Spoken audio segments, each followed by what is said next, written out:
શૈક્ષણિક અધિવેશનમાં પ્રધાનમંત્રી મોદીએ શિક્ષક અને વિદ્યાર્થીના સંબંધોની વાત કરી અને સાથે જ તેમણે દેશના વિકાસમાં શિક્ષકોના યોગદાનનો પણ સમજ આપી હતી।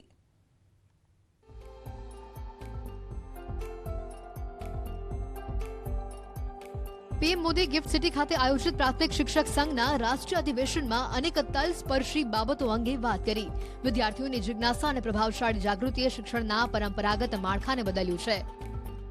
21वीं सदी में तेजी से बदलते हुए इस समय में भारत की शिक्षा व्यवस्था बदल रही है, शिक्षक बदल रहे हैं, छात्र भी बदल रहे हैं। ऐसे में इन बदलती हुई परिस्थितियों में हम कैसे आगे बढ़े, ये बहुत अहम हो जाता है। जैसे हमने देखा है, पहले के टीचर्स के सामने संसाधनों की कमी, इंफ्रास्ट्रक्चर का अभाव जैसी कई चुनौतियां होती थी और तब छात्रों की तरफ से कोई खास चुनौती नहीं होती थी। आज टीचर्स के सामने से संसाधन और सुविधाओं की जो कमी थी, वो जो समस्याएं थी, वो धीरे धीरे दूर हो रही है। लेकिन आज की पीढ़ी के बच्चे, छात्र, उनकी जो जिज्ञासा है, उनका जो कौतूहल है, वे मां बाप के साथ साथ टीचर्स के लिए भी एक बहुत बड़ी चुनौती, चैलेंज लेकर आया है। हालना समयમાં વધતા શિક્ષણના સ્ત્રોત અને ટેકનોલોજીના કારણે વિદ્યાર્થીઓ અભ્યાસક્રમની સાથે અન્ય બાબતો પર પણ વિચારતા થયા છે, જેથી વિદ્યાર્થીઓ અને શિક્ષકો પર હકારાત્મક અસર જોવા મળી છે। आपके रोजमर्रा के व्यवहार से, आपकी बोलचाल से, आपके उठने बैठने के तरीके से वो बहुत कुछ सीखता रहता है। आप जो पढ़ा रहे हैं और छात्र जो आपसे सीख रहा है, उसमें कभी कभी बहुत अंतर होता है। आप सोचते होंगे कि आप गणित, विज्ञान, इतिहास या कोई अन्य विषय पढ़ा रहे हैं, लेकिन छात्र आपसे सिर्फ वो विषय नहीं सीख रहा, वो ये भी सीख रहा है कि अपनी बात कैसे रखनी चाहिए। वो आपसे धैर्य रखने, दूसरों की मदद करने जैसे गुण भी सीख रहा है। સાથે જ પ્રધાનમંત્રી મોદીએ નવી શિક્ષણ નીતિ અને તેના ફાયદા પણ સમજાવ્યા। તેમણે કહ્યું કે દેશના વિકાસમાં શિક્ષકોની મોટી ભૂમિકા છે। ગુજરાતના શિક્ષકોનો રાષ્ટ્રીય શિક્ષણ નીતિમાં સિંહ ફાળો છે। સાથે જ નવી રાષ્ટ્રીય शिक्षण नीति विद्यार्थीઓને ધ્યાનમાં રાખીને બનાવવામાં આવી છે। નવી શિક્ષણ નીતિમાં પ્રેક્ટિકલ જ્ઞાનનું બહુ મહત્વ છે। જૂની શિક્ષણ નીતિમાં માત્ર પુસ્તકનું જ્ઞાન હતું। आज भारत 21वीं सदी की आधुनिक आवश्यकताओं के मुताबिक नई व्यवस्थाओं का निर्माण कर रहा है। इन नई राष्ट्रीय शिक्षा नीति इसी को ध्यान में रखते हुए बनाई गई है। हम इतने वर्षों से स्कूलों में पढ़ाई के नाम पर अपने बच्चों को केवल किताबी ज्ञान दे रहे थे। नई राष्ट्रीय शिक्षा नीति उस पुरानी अप्रासंगिक व्यवस्था को परिवर्तित कर रही है। राष्ट्रीय शिक्षा नीति प्रैक्टिकल पर है, आधारित है। अब जैसे आपको और टीचिंग और लर्निंग, अब कहा जाता है टीचिंग का कालखंड पूरा हो गया, अब लर्निंग के ही द्वारा शिक्षा को आगे बढ़ाना है। अब जैसे आपको मिट्टी के बारे में कुछ बताना है, चाक के बारे में कुछ सिखाना है, अगर आप बच्चों को लेकर कुम्हार के घर जा सकते हैं, आप कुम्हार के घर जाएंगे तो उन्हें बहुत सी चीजें देखने को मिलेगी। किन परिस्थितियों में कुम्हार रहते हैं, कितनी मेहनत करते हैं, एक व्यक्ति गरीबी से बाहर आने के लिए कितने प्रयास कर रहा है, और इससे बच्चों में संवेदनशीलता जगेगी, मिट्टी से कैसे सुराही बनती है, मटके बनते हैं, घड़े बनते हैं, बच्चे ये सब देखेंगे। પ્રધાનમંત્રી મોદીએ વ્યક્તિના જીવન ઘડતરમાં શિક્ષણના મહત્વ અંગે વાત કરી અને સાથે જ તેમણે શાળાના સ્થાપના દિવસની ઉજવણી ધામધૂમથી કરવા માટેની પણ અપીલ કરી છે. શૈક્ષણિક અધિવેશનમાં પ્રધાનમંત્રી મોદીએ અનેક મુદ્દાઓ પર મહત્વની વાત કરી. તેમણે કહ્યું કે બાળકોને સારા શિક્ષક મળે એ દરેક વાલીની ઈચ્છા હોય છે. વિકાસમાં શિક્ષકોની ભૂમિકા બહુ મોટી છે. પરિવાર બાદ શિક્ષક પાસે બાળક વધુ સમય વિતાવે છે. શિક્ષક બાળકના માર્ગદર્શક બની શકે છે.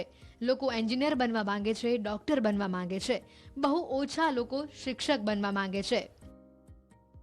विद्यार्थियों और स्कूलों के बीच भी डिस्कनेक्ट बढ़ता जा रहा है.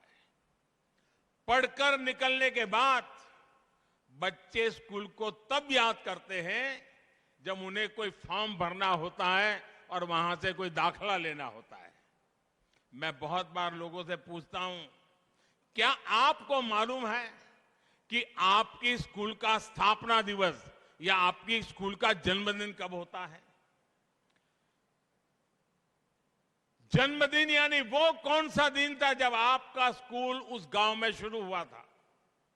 और मेरा जो अनुभव रहा है कि बच्चों को या स्कूल की मैनेजमेंट को या टीचर को किसी को पता नहीं होता कि जिस स्कूल में वो नौकरी कर रहे हैं या जिस स्कूल में वो पढ़े थे वो स्कूल कब शुरू हुई थी. ये जानकारी नहीं होती है भाई. स्कूल और स्टूडेंट के बीच डिस्कनेक्ट तो दूर करने के लिए ये परंपरा शुरू की जा सकती है कि हम स्कूलों का जन्मदिन मनाएं और बड़े ठाठ से मनाएं, पूरा गांव मिलकर के मनाए. और इसी बहाने आप उस स्कूल में से पढ़ करके गए सब पुराने लोगों को इकट्ठा कीजिए, पुराने सब टीचर्स को इकट्ठा कीजिए.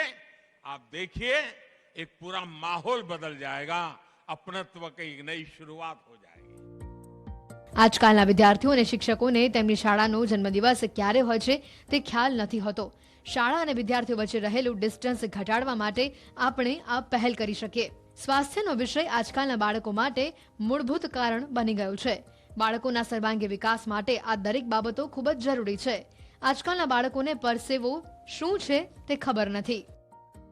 साथियों, एक बहुत अहम विषय फिटनेस और स्वास्थ्य का भी है, हाइजीन का भी है. ये सब विषय आपस से जुड़े हुए हैं.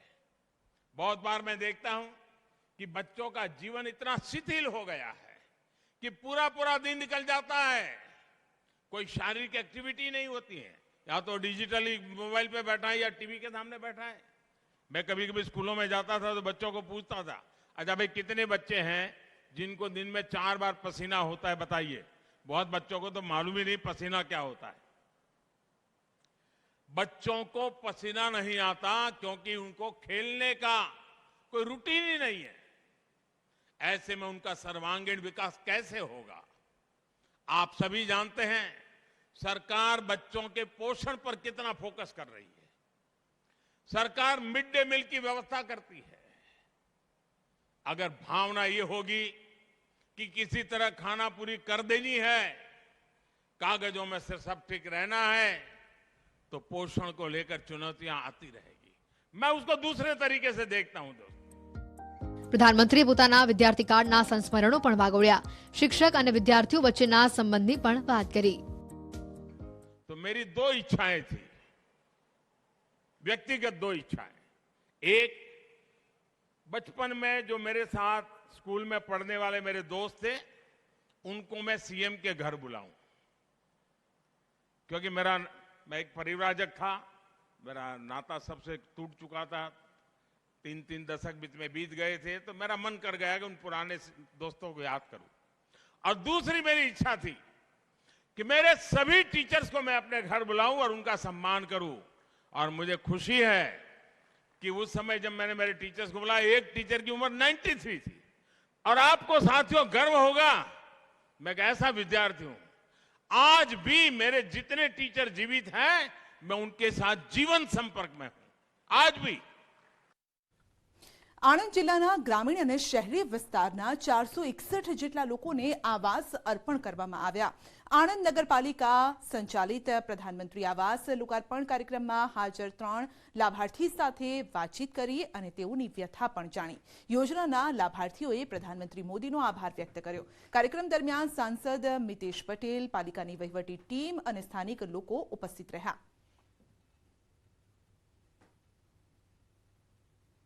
તો પીએમ આવાસ યોજના હેઠળ આવાસ આપવામાં આવ્યા હતા. પ્રધાનમંત્રી નરેન્દ્ર મોદીને લાભાર્થીઓ મળ્યા હતા.